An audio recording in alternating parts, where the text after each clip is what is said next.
This is Paul Schneiderman today, the 140th edition of the Sports Untold podcast, also on Rainier Avenue Radio. My special guest today is Josh Sims. Josh is known online as the CFB Travel guy. Josh is on a quest, I believe, to essentially visit as many college football Division I stadiums as possible. Do I have that down right, Josh? Yeah, that's pretty accurate. Okay. My podcast is now on Spotify, YouTube, Amazon, Google, iTunes, Podbean. You can go to sportsuntoldpodcast.net. I encourage my listeners to click the like button regarding my show, not the hate button, and comment and go to sportsuntoldpodcast.net. And you can check out my show on those outlets. You can also just Google YouTube Sports Untold. You can see a lot of my shows on video. My new producer, now for several months, is Olivia Coyne. Been friends with Olivia's family for years. She's a UW student doing a great job. Well, let me get back to you, Josh. Josh is a self-described parishioner of college football cathedrals. I love that term. Josh is known as a frequent traveler to many major college football stadiums. You can follow Josh on his YouTube channel, CFB Travel Guy, or at CFB Travel Guy. You can follow him on Instagram, CFB Travel Guy, and TikTok at CFB.Travel Guy. Do I have that right? Yep, you got it. Okay. I'm mostly on Facebook and Twitter, so I'm on Instagram now and then. But I'm not on TikTok yet, so I need to maybe consider doing that to pick up on some more outlets. It's really just more trying to reach that video platform, since that's so much of what I do is showing videos from games and that sort of thing. But Facebook and Twitter will be coming soon. Great, Josh. This sounds a little low. Can you get a little close to the mic, maybe? Yeah. Let's see. Thanks, appreciate it. Just want to make sure we can hear you well. Well, okay. Josh, I really appreciate you coming on the Sports Untold podcast. This is a Seattle-based show, also on the Seattle-based Rainier Avenue Radio.world. All right, Josh. Well, why don't you tell us kind of how you got the bug to see so many college football stadiums? Tell us about how this journey got installed in you. I grew up in a family full of LSU fans, so it kind of starts there. Grew up with SEC football and ended up going to the University of Florida. My parents moved from Louisiana to Florida when I was a young kid, so I went to the local SEC school for college. And while I was there, always enjoyed football, always enjoyed going to the games, and would kind of follow around Florida wherever they played throughout college and even in the years following. But it wasn't until 2018 that I really started to expand a little bit further. One of my brothers became a commercial airline pilot, and kind of through that was able to travel to different places really at will. And he ended up moving to the Midwest for that job. So we started off with some Big Ten games. We went to Nebraska and Michigan, and we saw that there's such a cultural difference in each place you go, but they still do college football in their own unique way. And there's just a special passion to it that's just a little bit different everywhere you go. So that's when I kind of caught the bug and said, I want to see everything. I want to see how the Pac-12 does it. I want to see how Big 12 schools in the middle of the country do it. So that's really how it started. And since then, just been traveling around doing a game each week. Josh, I can hear you fine. I'm just wondering if it still could be a little low. So just see if you can work on that. But if you can't do it, I can hear you. But just I find the louder it is, usually it comes across better on the podcast. But do your best. No pressure. Josh, you mentioned something. What are some regional differences you've seen in general with some of the college football stadiums and atmospheres? I'm sorry, can you repeat that for me? Yeah, what are some just general regional differences you've seen in some of the college football stadiums and their atmospheres? Some of it has to do with just very basics of size. In the Big Ten and the SEC, you have some monster stadiums, 100,000 plus. Part of that is just having to do with regionality to major cities, where you're within 2 hours of multiple major cities. Like University of Florida is 2 hours from Orlando, 2 hours from Tampa, 2 hours from Jacksonville. So you have some instances of that. Same in the Big Ten. With Ohio State, for example, it's close to Cincinnati. It's in Columbus, which is a city on its own, and then it's also close to Cleveland. Whereas some more rural stadiums, you get up to the Pacific Northwest, and you go to Pullman. It's not a big stadium, and sorry, let me get this here. So size is part of it. The tailgating is obviously different everywhere. At SEC schools, for whatever reason, tailgating is done anywhere there's a piece of grass on campus. People will set up a tailgate on the grass, and you don't see a whole lot of parking lot tailgating. There just aren't a lot of parking lots on the campuses the way they were designed. In the Big Ten, on the other hand, you tend to have more like pro stadiums where there's a lot of open parking area directly around a stadium. It's maybe not in the heart of campus, but separated out a little bit. So the tailgating is more focused on in parking lots, tightly packed, and is more literal to tailgate. You know, you're behind the tailgate of your truck with a tent, a couple of tables, cooking equipment, TVs, whatever it may be.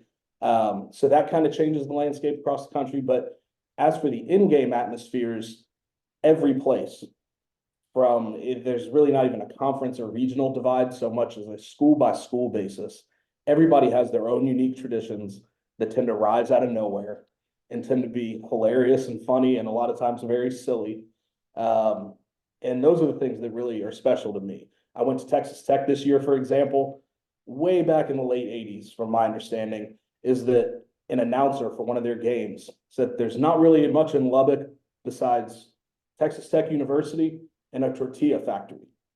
So because of that, they started throwing tortillas at kickoff of every game and after touchdowns. So now, to this day, they still sneak tortillas into the stadium and throw them into the air at kickoff and after big scores. I never knew that. That's a fun tradition. Yeah. Right. And there are a lot of different things like that. And they tend to rise up out of nowhere. And you see it from the West Coast to the East. You see it, you know, in Texas. You see it even if you go up into Minnesota. You know, they're just very strange, kind of peculiar traditions everywhere you go that tend to have just kind of funny origins. And that's the stuff that culturally makes each school unique and special. Love it. Josh, give me 1 minute. I want to close this door. Okay. Just 1 minute here.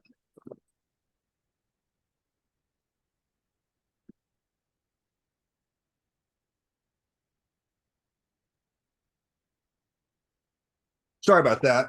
I find when everything gets closed, the sound tends to be a little better. I love it. I never knew about that Texas Tech tradition. I mean, that's just so much fun. Okay, I got a thought for you. I want to get your insight on this thought, Josh. So take college football stadiums or football stadiums in general versus baseball stadiums. Baseball stadiums are literally different in their size and complexion. For example, the outfield zones can be different, the number of feet it takes, say, to hit a home run. So baseball stadiums, you literally see differences. I mean, in the size and literally the size of the field. Football stadiums are all 100 yards, but would you say football stadiums versus baseball stadiums, the atmosphere outside the stadium maybe plays more of a role in evaluating the experience versus, say, going to a baseball stadium? Absolutely. Yeah. Football to me is a sport that is well beyond the 3.5, 4 hours you spend inside the confines of the stadium. A football game day to me starts at 9 a.m. When you wake up and you get out and you're ready to go, especially in college, more so than pro, where you've got that campus environment and you've got morning pregame shows that are done on campus. So people will get up and watch that. I apologize for this beeping here. I'm trying to shut off notifications, but hold on just 1 second. But yeah, there's so much more to the atmosphere in football that's beyond just the end game. So much more that's done around it. And obviously there are places, some of the older ballparks you see in the major leagues that have a lot of history and were built within neighborhoods. You know, you have, if you go back to Ebbets Field, places like that are no longer in existence, but now you have Fenway and Wrigley. I've been to both of those. And those have much more of an atmosphere outside the stadium too, because they're tightly packed within a neighborhood. So everybody is kind of squeezing into the restaurants and bars and places directly around those stadiums. And that tends to be a little bit more similar to what you see in college, where people are tightly packed within a campus, more so than a neighborhood, and really right there around the stadium, hanging out for hours before the game. Good observations. Yeah, you're right. College football stadiums maybe are more rural in nature, maybe than some baseball stadiums, although I'm sure there's exceptions to that too. But okay, so how many college football stadiums have you visited, and what's a major stadium you have not seen yet? Let's see. I think I'm up to 60 now, and probably the biggest that I haven't visited is the LA Memorial Coliseum. I have not seen a USC home game. That's probably the biggest one remaining. One that's also very high on my list is to get out to Morgantown and see West Virginia, Milan Puskar Stadium there. Obviously, they've got some great traditions with country roads and kind of the singing of that. Some really unique stuff. So I'm excited to see those. Try to get them off your bucket list maybe next season. That's the plan. Trying to get to both Gotcha. of them. Gotcha. Plus, you go to Los Angeles. There's other stuff to see there too, so that you can Right. turn it into. And that's honestly part of the reason why I haven't been there yet is because I've been to LA multiple times and there's only so much that relates specifically to that game day experience. Whereas if you're a little bit more isolated and you go to some of these smaller towns and campuses, everything revolves around football game. Well, I've spent considerable time in Los Angeles area. My last time I was in LA was about a year ago. I checked out 3 venues I'd never seen before. I checked out the new Academy Museum, which was terrific, and it opened a couple years ago. I also checked out the Reagan Library Museum and the Nixon Library Museum. I never had seen those. So yeah, I have been by the Reagan Museum. It's impressive. Yeah, the Nixon one's interesting too. All the presidential libraries, museums are interested. Right. Okay, so you go online and you see so many rankings of college football stadiums. I could spend hours going through what a particular pundit or publication thinks. I'm going to read one of them to you. I'm not going to go through all of it.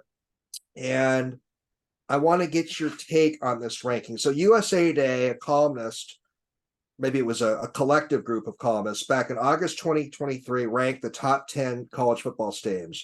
1, they picked the Alabama one. 2, Autzen in Oregon. 3, Tiger Stadium, the LSU one. 4, the Ole Miss one. 5, Sanford Stadium, University of Georgia. 6, Ohio Stadium, Ohio State. 7, Beaver Stadium at Penn State. 8, Husky Stadium in Seattle. 9, Texas Stadium at UT Austin. And number 10, University of Michigan Stadium. What do you think of that list, and what is your favorite stadium? I get where the list is coming from. There are several that I would personally disagree with, but part of the reason I have largely stayed away from trying to rank stadiums is because A, you're just always going to make people mad. But the other is I really find that most of them are special. I mean, it's so hard to rank. It's like choosing, your favorite child. How do you do that when so many of them are so great and you have kind of a personal nostalgic attachment to so many of them? Within that list, though, I think they tended to stick with just kind of the big teams and the big stadiums you see on that list: Alabama, LSU, Michigan, Penn State, Ohio State. Those are all 100,000 square feet, coliseums. I mean, they are huge, Colossus style venues. So I think that probably played a little bit into what they do, and it really depends on what factors kind of drive best for you, as we just saw with the college football playoff committee trying to select the 4 best teams for the playoff. Selecting a best stadium, are you focusing on the size and capacity, the quality of the stadium in terms of modern amenities? Are you more focused on the in-game atmosphere, how much the fans bring, what the crowd noise is? Does setting factor in? Obviously, Washington dubs itself pretty accurately as the greatest setting in college football. And so how does that level up on your evaluation? So I think the list is pretty good, but I think every list is going to differ. Some of my favorites are some of the ones on there. I think LSU is a phenomenal environment, particularly for a night game. That's obviously one that I grew up with, so there's a little bit of bias there. Michigan, on the other hand, is one of the more disappointing ones that I visited. The Big House, despite its scale, the in-game environment can lack at times. I went for a game against Penn State, top 15 matchup. Both teams were really good that year in 2019. And it ended up being a blowout. So that contributed in the later parts of the game. But early on, when it was still contested, there wasn't a whole lot of noise. You didn't feel that energy in the stadium. Maybe it was perhaps due to the cold, but even outside the stadium, the pregame and tailgating just seemed a little bit subdued compared to a lot of the other large environments you see. So, there's obviously some that's just based on your particular experience. My goal is to try to go to the best games I can when I visit a new stadium, try to see the best matchups and opponents, and try to get it when it's at its peak. So with that in mind, I try to compare as best I can apples to apples. But there are a lot of really good ones out there, and there's some that are kind of surprisingly disappointing. Well, another we can call it study or ranking, I saw the most scenic stadiums, and including the most scenic stadiums are the Appalachian State Stadium, the BYU Stadium, the Colorado State Stadium. You kind of alluded to this earlier, but I guess the most scenic stadiums can be distinguished from the top stadiums, right? Right. And sometimes they do overlap. I mean, Husky Stadium gets loud. So that's a big factor in its favor, along with the setting. App State, I haven't been to a game there, but I have seen the stadium, and it's kind of tucked in and nestled into the trees. So it is gorgeous. It's a beautiful stadium. North Carolina kind of has a similar effect on its stadium. The stadium's almost sort of hidden within a bunch of trees that were pre-existing that are large pine trees that are taller than the stadium. So if you're just driving around campus, you don't even really know that a stadium's there. I think that's kind of a neat setting. I haven't been to BYU yet, but I did go to Utah earlier this year. And when you're able to sit in the stands and see mountains in the background, that is very, very neat. And, obviously that doesn't count for it, but, like we just talked about, there's so many different factors to determine what's best. I think setting is definitely one of them. Well, defining what's best in general in so many areas of life is not always easy. So the USA Today, and this is just one pundit or a couple pundits, they picked Husky Stadium 8th out of the top 10. Not a bad ranking, but I may sound like a total Seattle University of Washington homer right now. Don't you think 8th is a little low for Husky Stadium, known as the greatest setting in college football? Is that a little low? I mean, again, that's kind of asking to rank all the ones I've been to. I think Husky Stadium probably is somewhere in that 5 to 10 range based on the ones I've been to. One that list I believe left off, I don't have it in front of me, but I don't think it mentioned Tennessee. Neyland Stadium is a sight. I mean, it sits at ground level. It's right on the Tennessee River. It kind of rises up right from campus. It's huge. It's loud. It's a lot of fun. Has great energy to it, and also has that scenic element. So that's one that I would put pretty high on the list. Alabama, just for the total effect of Tuscaloosa and Bryant-Denny being what it is, I think is accurately ranked near the top. But yeah, Husky Stadium is truly one of the best in the country. This year, I went and watched the Seahawks play Detroit at Ford Field in Detroit, and I went and watched the Huskies play Michigan State at the Michigan State Stadium in Lansing. And I got an observation. I thought the Michigan State campus I enjoyed. The stadium itself seemed a bit outdated, but it had its own charm to it. Is the Michigan State Stadium kind of in the middle? Is that a...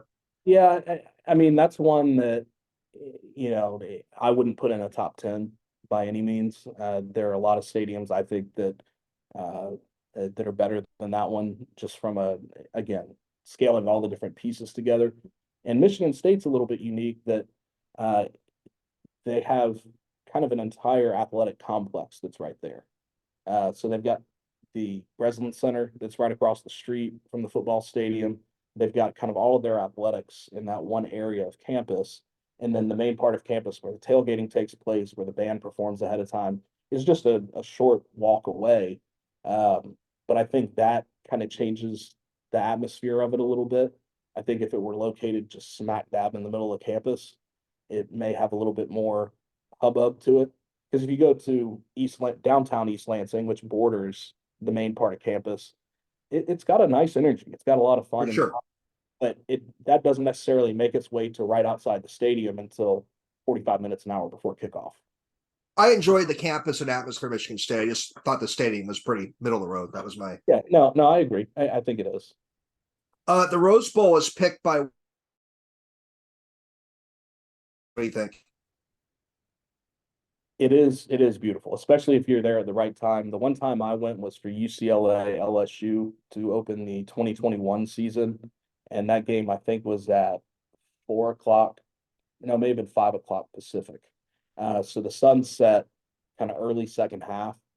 And whatever it is about those San Gabriel Mountains that causes it, the colors of that sunset are phenomenal.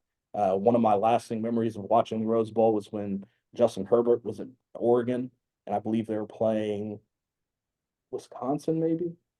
But they had the reflective silver helmets on, and as the sun set, you could actually see the pinks and purples being reflected in the Oregon helmets.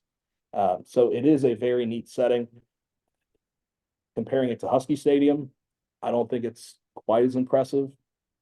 Even comparing it to Utah, I think the mountains at Utah kind of pop and stand out a little bit more. But the Rose Bowl is one of the most picturesque for sure.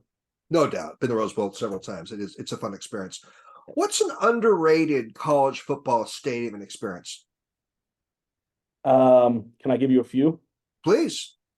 So I found that generally, and this is, maybe cutting too wide of a swath here, but the so-called state schools that tend to be a little bit more remote, ag focused, tend to be land grant institutions, often get overlooked and a lot of times can be the most fun. So I remember when I was just traveling the SEC before I had expanded out, first time I went to Starkville, Mississippi to check out a Mississippi State football game. I knew about cowbells, and that's about it. And every Gator fan had this stupid line that they would say, well, there's a reason they call it Starkville, because it's Stark. And I'm like, how bad could it be? Then I show up, and I loved it. The fans were great, just kind of the energy and culture on campus. Everything revolved around campus in the game weekend experience. Had great local food, because when you're in a small place like that, you don't stay open if your food isn't good. Otherwise, people will just cook at home. The bars and around campus were a lot of fun. There was just a great energy to it, despite it being kind of a remote small town. And as I've traveled the rest of the country, I've seen that, especially in the Big 12, but really throughout the country. You get to some of these places like Pullman, Washington, and Corvallis. Those are a lot of fun. Not really all that close to anything, but those are great towns where everybody just kind of rallies around. Same in the Big 12. Lubbock, when I first arrived, was one of the ugliest cities I've ever seen. You kind of come in on the plane, you land at Lubbock Airport, and it's exactly like you see West Texas in the movies, tumbleweeds rolling along, just nothing there. And you drive past downtown, and it's just a bunch of block, kind of sand colored architecture. And you're like, what's going on here? Then you get to campus, and it's a gorgeous campus, these tile roof buildings. They've got a really great strip of bars and restaurants right across from it. And the game energy there, you come in on a Friday and you know that there's a game happening. You know that there's a big event coming because they all rally around it. And I found the same thing in Ames, Iowa, where historically their football hasn't been all that great. They've had a couple good seasons recently, but historically football hasn't been great. And man, do they show up to tailgate. I mean, they pack the parking lots around their stadium to tailgate. Iowa State University. At Iowa State, yeah. So you go to Jack Trice, and there's actually a little walking bridge across kind of a wide road that borders campus to one parking area. And then there's a large parking area on each side from the end zones. And it's packed, even for games that, don't matter a lot when Iowa State isn't very good. And then you go to their campus, and it's much prettier than I would have expected for, being in the middle of Iowa. And they have a campus town area right across from that that's got a lot of fun bars and restaurants. And again, it's so tightly packed, and you have that community again. If you just enjoy visiting little college dives that have been there for 50, 60 years, you tend to find them in those kind of towns, places that endure in those smaller places because they don't necessarily have a ton of competition, and because they develop that nostalgic feeling with the local community to the point that they really become part of that fabric. So a lot of those towns, like I mentioned, Lubbock, Ames, Pullman, Starkville, Corvallis, Manhattan, Kansas, I went to for the first time this year, blown away. Love the That's Little Kansas Apple. State for the listeners. Kansas State, yeah. So the Little Apple, phenomenal. They have just kind of a whole kind of plaza square, right, kind of catty corner from the main entrance to campus called Aggieville. Lots of bars and restaurants. Everybody kind of converges there on Fridays before the games. They've got just kind of an old school, straight out of, 50s cinema, Main Street downtown that's lined with shops and restaurants. So it's got a lot of charm to it. And then you get on campus for tailgating, and right around the stadium, everybody's having a ball. You get a lot of one of my personal little favorite things is short bus tailgates. I found that people who have the full size buses tend to be a little hoity toity, but you get those short buses. That means they're willing to commit and invest in their tailgates, but they're not spending tons and tons of money. So Love it. Love it. Kansas State You people put like Iowa State on my bucket list. You put Mississippi State on it. You've Lubbock, Texas. That's Texas that's Tech, Texas right? Tech. Yeah. Texas Tech. Yeah, I get Texas El Paso and Texas Tech overlap sometimes. So. Yeah. Okay, Texas. Texas Tech, You mentioned that I've been to Pullman Stadium. I've been to Corvallis, but you mentioned some Martin Stadium in Pullman. You mentioned some great spots, and you got very enthusiastic when I asked you to mention some of the underrated stadiums. So yeah, I mean, those are some of my favorites. And, part of the underrated thing even comes down to compared to what? Even within the Big Ten, I think people always talk about Ohio State and Michigan. And I rarely hear people mention, outside of the Big Ten at least, mention Wisconsin. And Wisconsin is one of the top college towns. And again, that's kind of a whole nother ranking system that if you were to do, prettiest campuses or, best college towns, most scenic stadiums, there are a bunch of different little niches that you could carve out for rankings. But if you were doing college towns just with the setup of campus to the town itself and walkability and everything else, it's hard to beat Madison, Wisconsin. I hear it's a terrific town, terrific college town. Josh, have you thought about writing a book or putting some sort of coffee table book together on the college football stadiums? I think it'd be terrific. Yeah, that is kind of the long-term goal, something that would really just kind of be a passion project of mine, but it's so hard to put together in the fall when you're trying to maintain social media stuff. And, I haven't even gotten around to doing kind of the full YouTube reviews that I plan to do for each of the stadiums I've visited this year. But that's kind of the long overarching project, is to put together a resource, whether it's in book form, whether it's an online format, still kind of working through exactly the best way to do that. But to be able to have a searchable database where you say, hey, I want to visit, University of Kansas. Where do I go? What are the places that are the campus institutions that have been there forever? I want to make sure I hit those. Are there any just kind of kooky little traditions that they've got there? Be able to list those out, and then give details about the stadium and the environment and where the best places to tailgate are, where kind of the hub of activity is on a game weekend. And that's a lot of stuff that really you have to search pretty hard online for. And something that I do before each game I visit, particularly ones I'm visiting for the first time, is do a lot of research. And I'm talking hours of searching through various Google links to try to piece together, stuff that's still accurate, because things change, especially pre-COVID. You may find a link from 2018 that mentions a spot that's no longer in existence. But kind of piecing that together, and then ahead of time reaching out to locals and alumni and saying, hey, is this stuff that I found accurate? So that's kind of my process. And Love it. I would like to shorten that down for anybody else who wants to do the same and say, here's a resource that has it. And here's where you need to go. Here's the things to do. And something, just as time goes on, that's kind of another piece of that, is even some of the neat things that are right around campus. If you go to West Virginia, I grew up whitewater rafting and kayaking with my dad. That's something I love to do. Two of the best rivers for whitewater in the eastern half of the United States are within an hour drive of West Virginia's campus. So things like that to include Totally. little side trips is something that I like to include. So it becomes very voluminous as you build that up, but it is something that I'm working on. When I've gone on sports trips, I've always tried to see other parts of the area that I'm traveling to. I went to Detroit this year. I checked out the Henry Ford Museum, and I think that's part of the experience of traveling Absolutely. to sports events.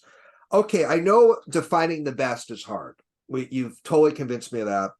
But what is a fun tailgating experience you've had that has stood out?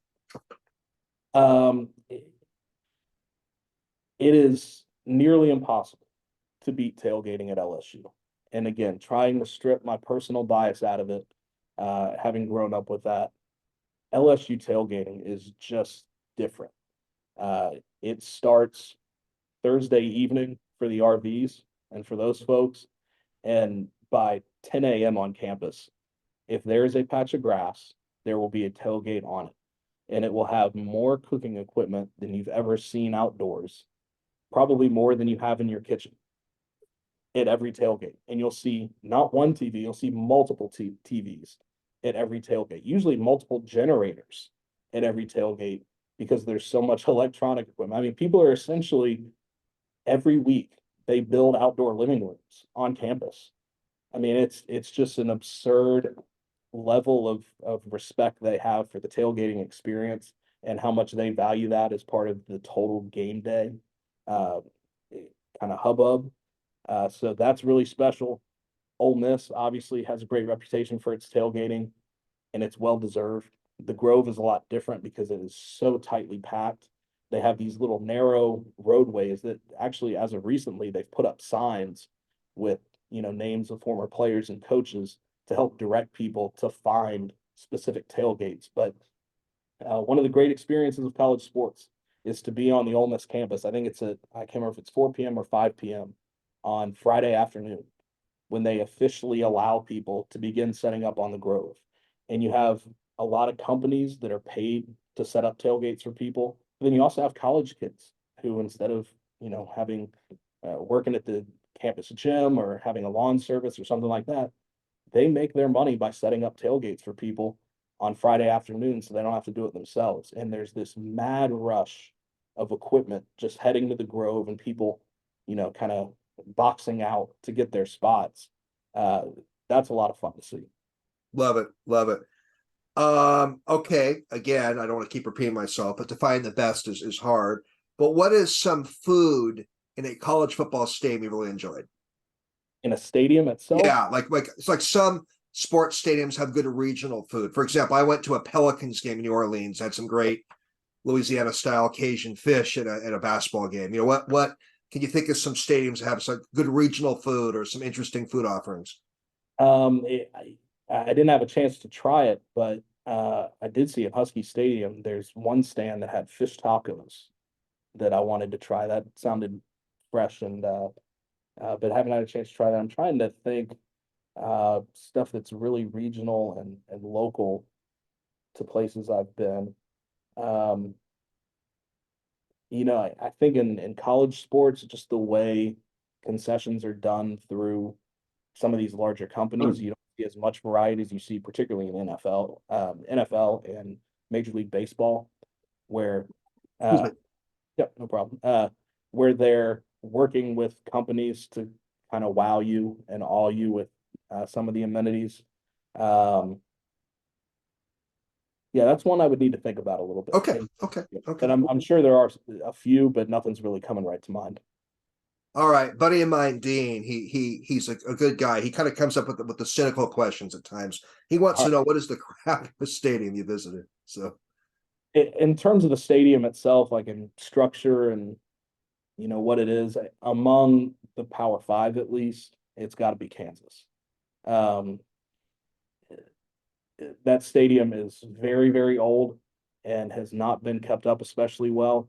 It's the only place I've been where they have porta potties inside the stadium along the oh concourse wow, because the bathroom plumbing isn't always reliable. And even when it oh is, the bathrooms are so small in terms of capacity that during halftime, it just doesn't have enough to support everyone. So that one's in rough shape. But to their credit, now that they've had a couple good years here in a row, they've been able to raise the funds. They're kind of creating a new, what they're calling, I think, a front door to the University of Kansas that's on that side of campus. And as part of that, I believe it's a 40 million or so dollar renovation of the stadium that I think will really bring it up to modern standards, which is well deserved because the natural setting of it is actually very neat. It's kind of built on the edge of a hill and is kind of an old style horseshoe shape. And the open end goes up this hill to a big Carillon tower, kind of the famous Kansas campus bell tower is right there. So prior to games, that's where a lot of people hang out and tailgate. It's a very cool setting for it. But that stadium itself, it definitely needs repair. Needs some work. Needs some work. Okay, well, I'm glad they're doing a renovation. All right, I'm going to ask you a fan question and give me your take on this. UW football now has a policy, started about a year or two ago, that once someone leaves the stadium, they cannot return and re-enter the game. What are your thoughts on that?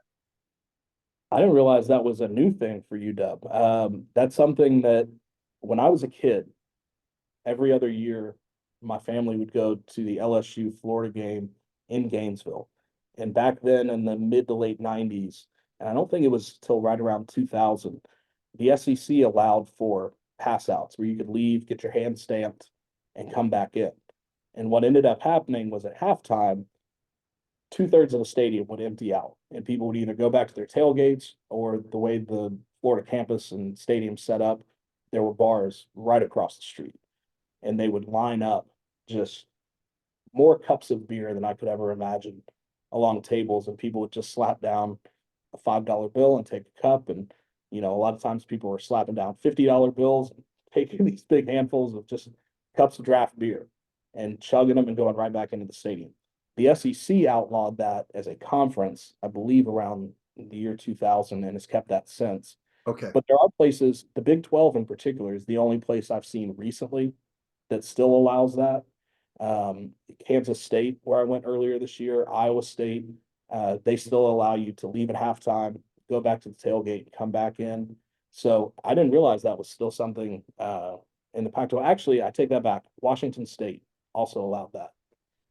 So I think personally, as somebody who just enjoys the revelry of college football and likes to have a drink or two here and there, I don't see an issue with it as long as things don't get totally out of hand and there aren't issues with fights in the stands and things like that. But I think at some point you got to trust adults to be responsible, and I would personally welcome a little bit more freedom for people to leave and come back during games.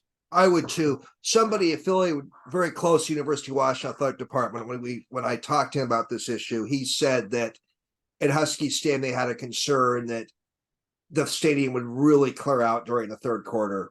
It would go down by a third or even half. And so I think part of it is they want to keep fans in. They also want to sell more concessions. Let's be realistic. But I think people should be able to re-enter and leave a stadium if they want, maybe with some restrictions within that, but that's my opinion. Right. But okay. Can you mention a funny or goofy moment you have had in your travels to college football stadiums? Just a funny moment or two, something that just happened that was just kind of cracked you up. One that kind of comes to mind when I was at the Florida LSU game. My cousins throw a great tailgate there, very large number of people, and kind of the easy way to identify their tailgate is having a disco ball hanging from an oak tree that they set up each week right above their tailgate. So that's kind of the motif for the tailgate, so to speak. And one of the guys in the tailgate managed to find a disco ball helmet. So shiny and reflective all around the outside, but is essentially a bike helmet. So that got passed around the tailgate, and everybody was doing all manner of making poor decision making when it came to alcohol while wearing this helmet. So that's one that was just kind of goofy and fun. Pretty much the entire weekend that I had in Lubbock for the Oregon Texas Tech game was goofy. I mentioned that they've got the tradition with tortillas, but that town has more specialty drinks at every bar and restaurant of any place I've been to. Like, each place has its own little unique thing. And at several of them, they have little traditions and songs that they sing before you knock one back. So that was kind of a goofy, fun thing. But really everywhere, every trip I make, there's always some unique, fun little thing just interacting with people that comes up. So those are pretty frequent. You meet some characters in your college football travels, right? Absolutely. Absolutely. Gotcha. A friend of mine, Mark Lamb, an attorney friend, he wants to get your take on the Clemson football stadium known as Death Valley. I'm a big fan of it. I've only been there once, and it was for a Thursday night game against Georgia Tech. I think that was 2019. Trevor Lawrence was back. They were reigning national champions. And it's one of those kind of what I tell people is what separates the top venues in college football from the majority is whether or not you feel that excitement and energy the moment you step on campus. There is a palpable feel at some of the top venues that you get that you just don't feel everywhere. Clemson has that. When you come on campus and you see people just filing into the stadium, you know that there's a big event going on. And then once you get in, the run down the hill, I will admit, I think it's maybe a little overhyped personally, compared to Enter Sandman at Virginia Tech, some of the other well-known entrances. I think it's a very neat tradition. But to me, that specific aspect of it wasn't as awe-inspiring as I thought it might be. The crowd noise in there is strong, but not, I wouldn't put it top 10. Clemson fans would be very mad at me for saying that. They insist that it's the loudest venue on the face of the planet, but while loud, it's not, ear splitting like some of the places I've been. So overall, I think it's a very, very good venue. It's one that everyone should absolutely visit at some point. It's just kind of a classic setup with great sight lines.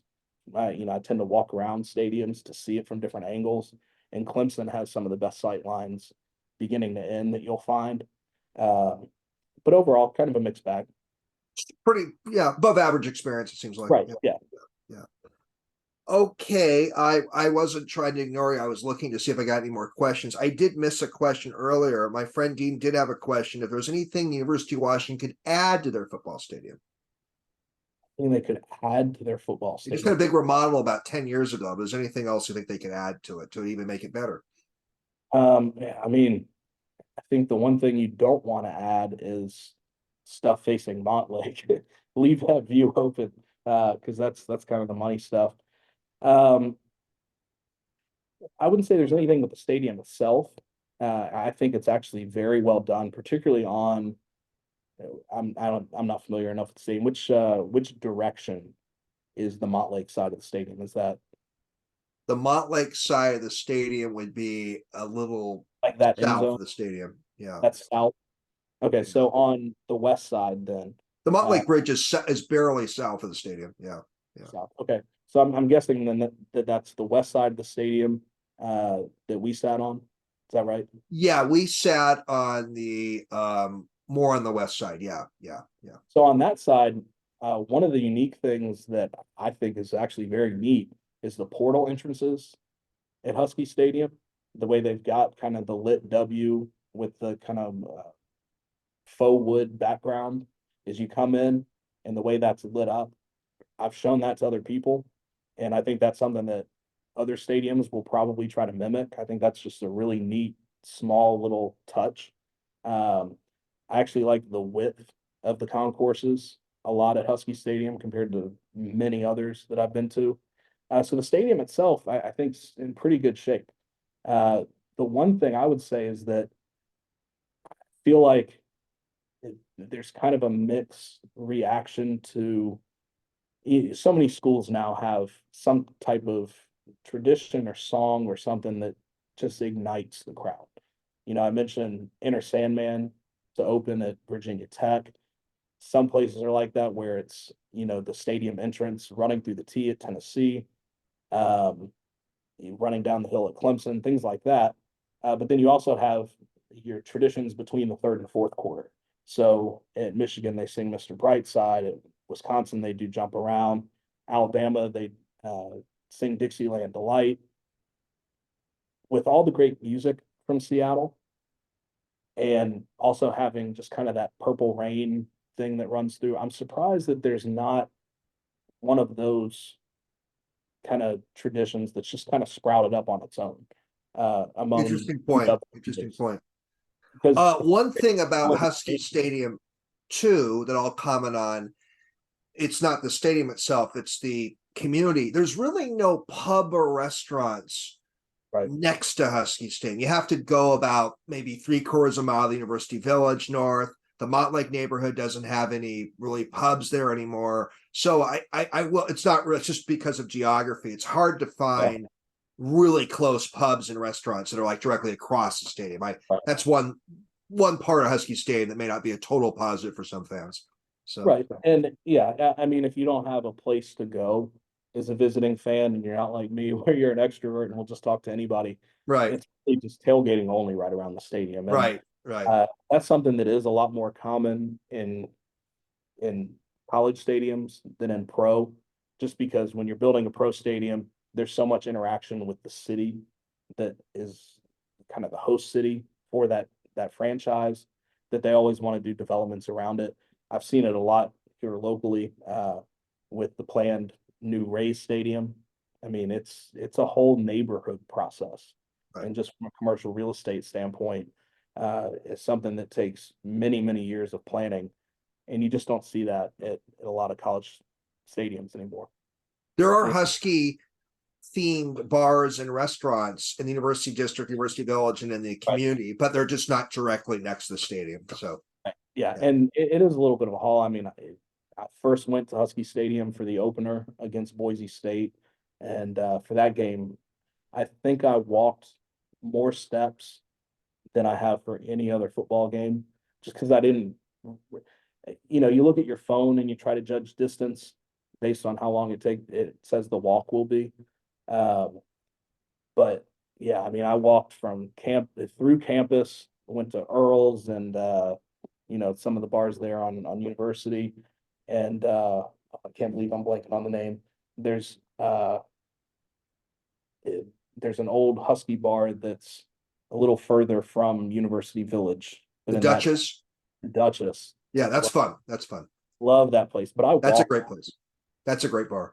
And my high school, Roseville High School in Seattle, has a Roseville High School theme there too. So that's really? that's a great place. Yeah. Yeah, no place. But walking there, You burn off some calories. Yeah. I park about 25 minutes when from stadium when I get a walk in when I go to Husky games these days. Okay, I'm going to read something to you. I want to get your take on this. It's an August 23 article in Sports Illustrated I read just from a couple months ago. There's a congressional group that aims to preserve 18 historic college football stadiums, a bipartisan caucus. Believe it or not, there is occasionally some bipartisan stuff that occurs in DC. Hard to believe, right? Right. A bipartisan caucus dedicated to supporting and upgrading the infrastructure of 18 college football stadiums across the country that are deemed to have historic value to their communities. And specifically, the caucus wants to target security enhancement, tech upgrades, and create infrastructure updates for the stadiums, some of which are over 120 years old. And one, for example, the LA Coliseum, the Rose Bowl, will be hosting the summer 2028 Olympics. What's your take on this, on Congress getting involved in trying to upgrade a bunch of college football stadiums? Generally, I tend to take the tack that all politics is local, and the more local you can keep it, the better, because once you expand out and you try to force things from a national level, you may not pick up all of the nuances that people on the local level understand.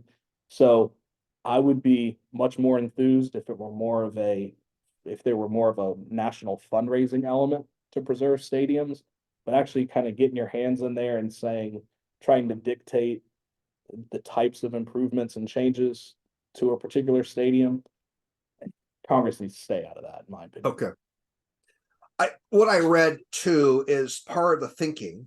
I understand your perspective, but part of the thinking is that with a lot of these stadiums in the future, it's anticipated we'll be hosting college football playoff games in the future of these 18 stadiums. So maybe there's some sort of national interstate connection that perhaps there could be. I would think, without having read the article and seen some of the details myself, typically the way the bid processes, as I understand them, for some of these major events, whether it's a Super Bowl or in this case, college football playoff games, tends to include incentives, basically financial commitments from the host in terms of what a city can expect to encourage that investment on its own. So, I know when Tampa has hosted the college football national championship in the past, there were improvements made to City of Tampa transportation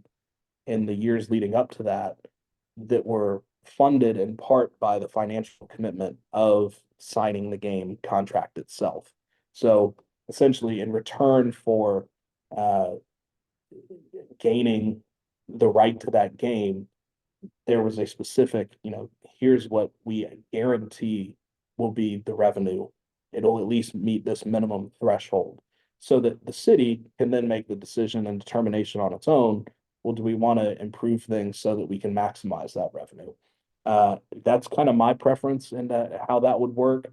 But again, I prefer for things to stay a little bit more local, just because I've seen so many instances. Again, I work in commercial real estate, so I've seen some national legislation that's come through over the years that just makes it so difficult to appreciate some of the local nuances and things that may not come up. If you're trying to mandate infrastructure improvements to plumbing in some places where plumbing can't be improved because of, the specific type of groundwater that exists there and some of the environmental concerns, what do you do?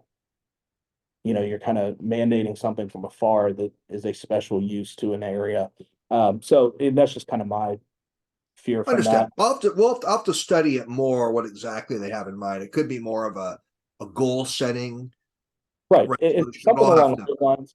And if it's more along the lines of trying to direct funds to help with, kind of some earmarked changes that a local stadium may already want to produce, but just can't raise the local funds for, then I think that's a great initiative. But if it's trying to kind of top down dictate certain improvements to stadiums, I think that's kind of a bridge too far personally. Security enhancement might be something I could go along Right. with. But Right. Yeah. Right. Okay. Let's talk about a few more things. Who is a deceased person in college football history you would have loved to have spent time with? And who's a living person in college football? It could be a coach, university president, player you'd love to spend time with. Oh man, I'm gonna have to think about this one a little bit.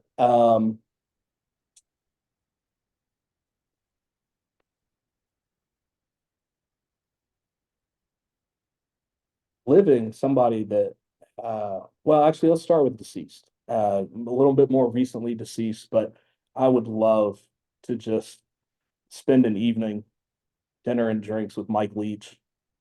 Just such a character, such a unique perspective on the sport itself, but then also just topics at large. I mean, I feel like that's somebody that I could sit down with and talk to for hours and never even get around to talking about football, which is kind of unique among somebody you're picking. He was a because unique guy for sure. it Yeah. really was. So that's one. In terms of living, wow, there are a ton. Um, Nick again, Saban. I don't know. Is there someone? I'm just throwing some names. I've actually met Saban briefly, and I'm not I'm not sure he'd be the Okay. guy I'd choose. Um, I think somebody. I mean, it's kind of odd that I'm picking somebody who's so close to Mike Leach in a lot of ways.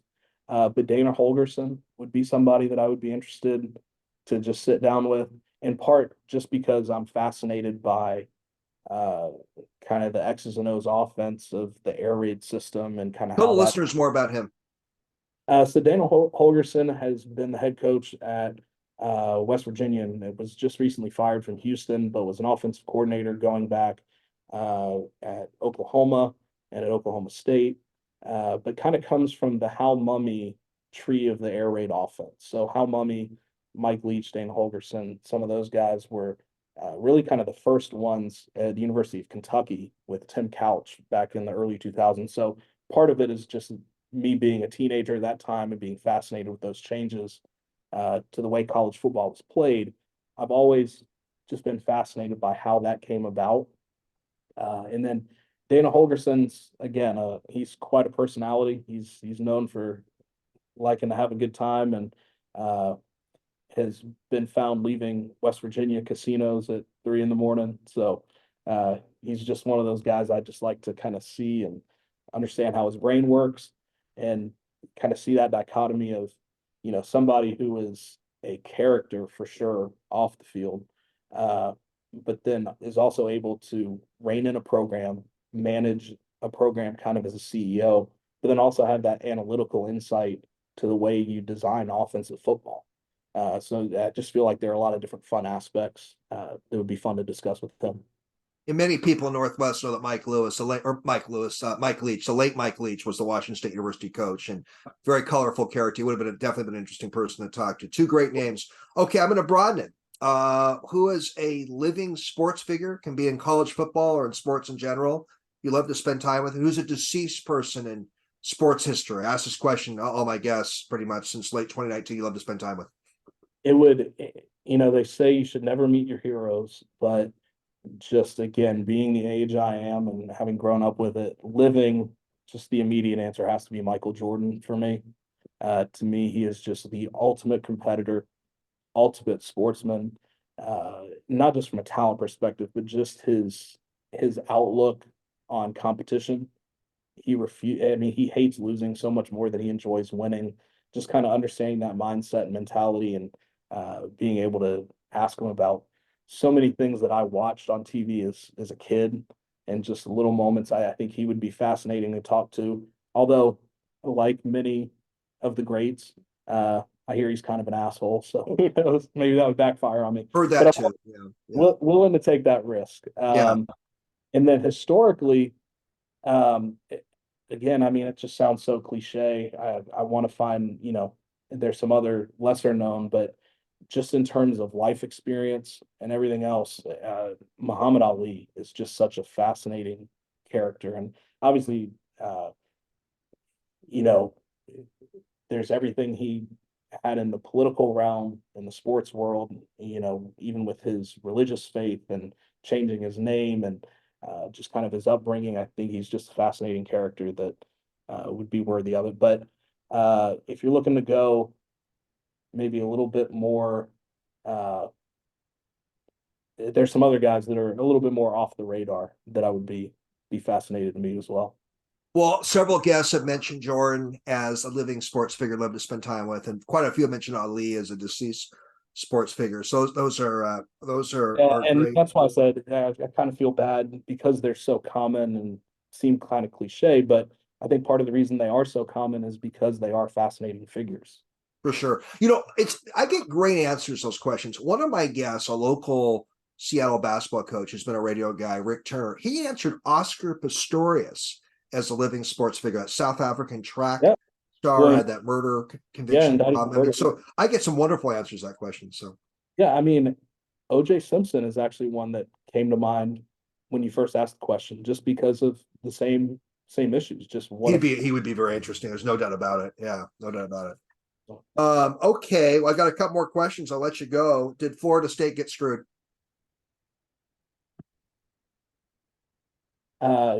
That has been the subject of basically my entire last, what are we looking at, 28 hours now. That's any beeping you hear in the background is still friends of mine texting me about that exact same issue. As a University of Florida alum, it's really, really hard to take bias out of it. We were all hoping Florida State would lose one of their last two games, one of them being against Florida. So we are conditioned to feel like FSU earns any bad things that come their way, just as part of that rivalry. But with that said, I take what I believe is a unique take, just because I haven't heard it stated a lot nationally. I think there is something to the argument that if you lose such a key player, that both the best argument and most deserving arguments are affected by the loss of that player. And the way I would kind of frame it is like this. I think most people would agree that there is some point at which losing a player or group of players from a team that had run the table no longer makes it the same team that it was before. So then the debate becomes, well, at what point does that change occur? But they won with their backup quarterbacks. Right. And I think that's an important part. But but part of it is just the fundamental aspect of how college football has been poorly set up from the beginning. It's something that I've talked at length with one of my close buddies about, who ran youth sports leagues. He owned a franchise of a national company that's what they do. They run sports leagues for kids, flag football, soccer, the whole deal. So he's very in tune with the structures and ways to make things fair. And I think we're stuck with a sport that is bloated in the number of teams that compete for a single championship. We've got 131, I believe we're up to now, 1A schools. And because there are only 12 game seasons, the amount of overlap on these schedules is nearly non-existent, except within conferences.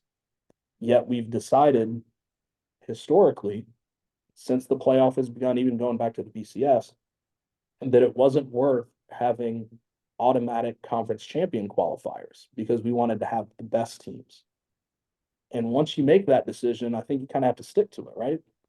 If you want it to be like a pro sport or like the NFL, where there is a clear objective path to the playoff, then I think you have to do it by either splitting off a significant portion of Division One and creating a new division where the schedules overlap a little bit more, or you have to have a system in which conferences get champions in automatically.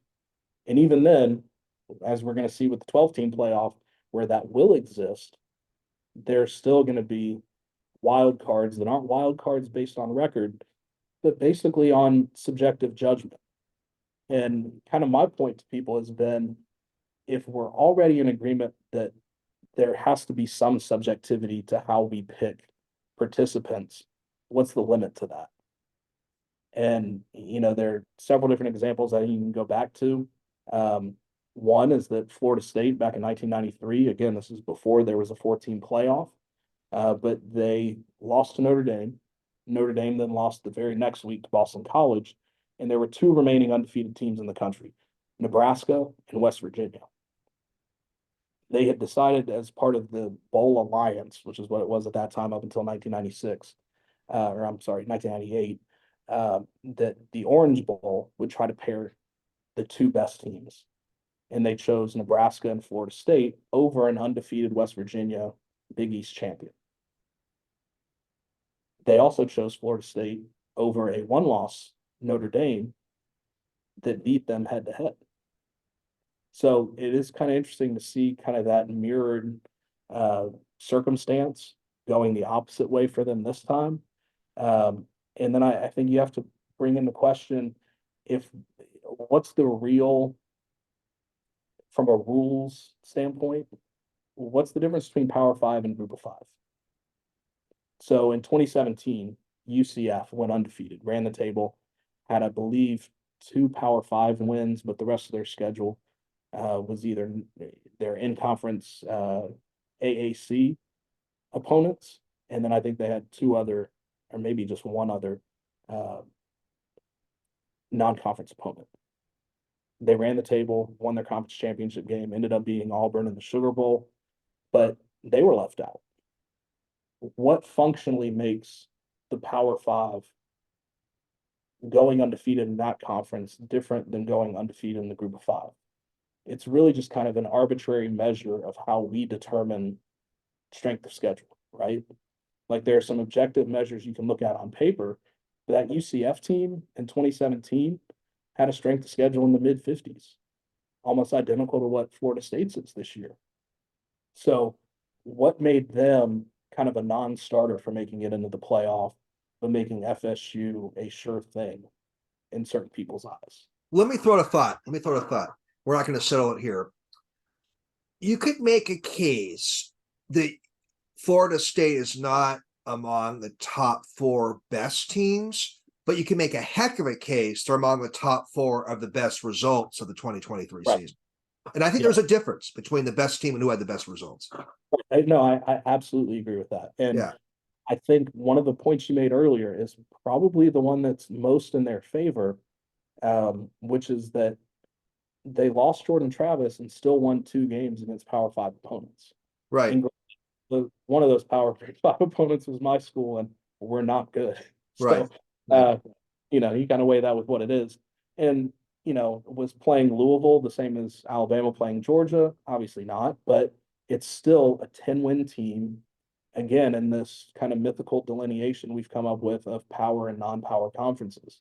So that win has to count for something. So I think FSU has a lot of things going their way. I guess the way I view it overall is that we've we've been in this flawed system for a long time, and we've known exactly what those flaws were. The Mike Leach video from 2017 has circulated all day today on social media, where he basically calls out the stupidity of the 14 playoff for all the reasons we're seeing now, because you're leaving out a team that earned it. I mean, I think that piece of it is indisputable. FSU earned the right to keep playing because they didn't lose.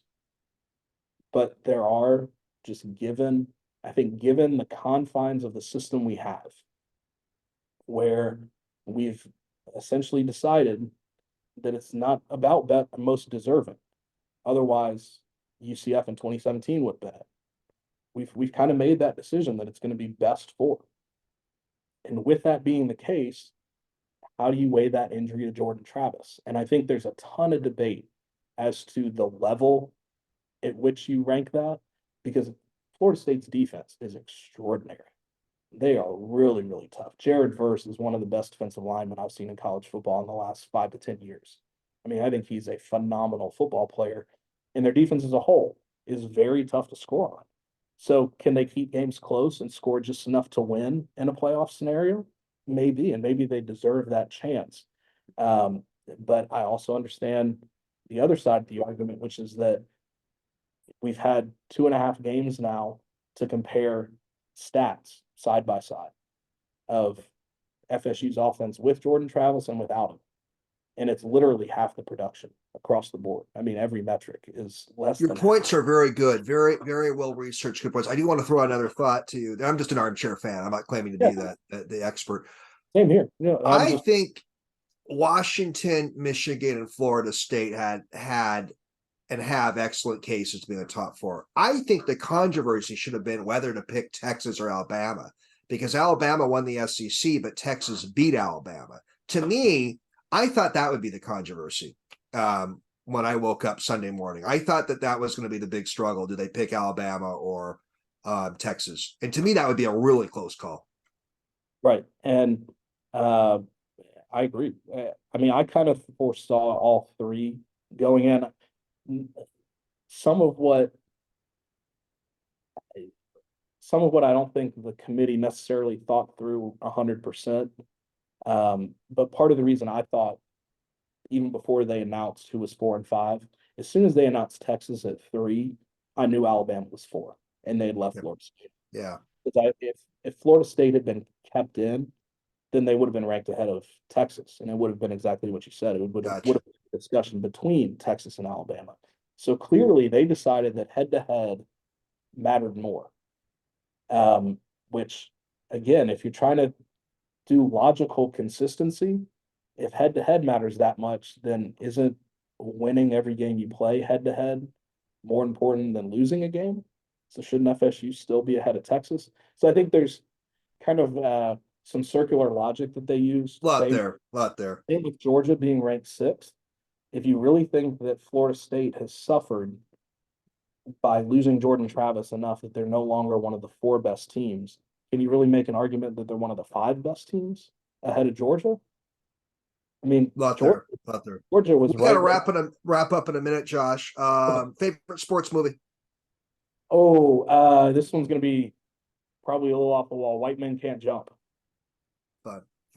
Like the luck of the Irish, only I'm not Irish. You figure it out. Fun one. What's in the future for Josh Sims?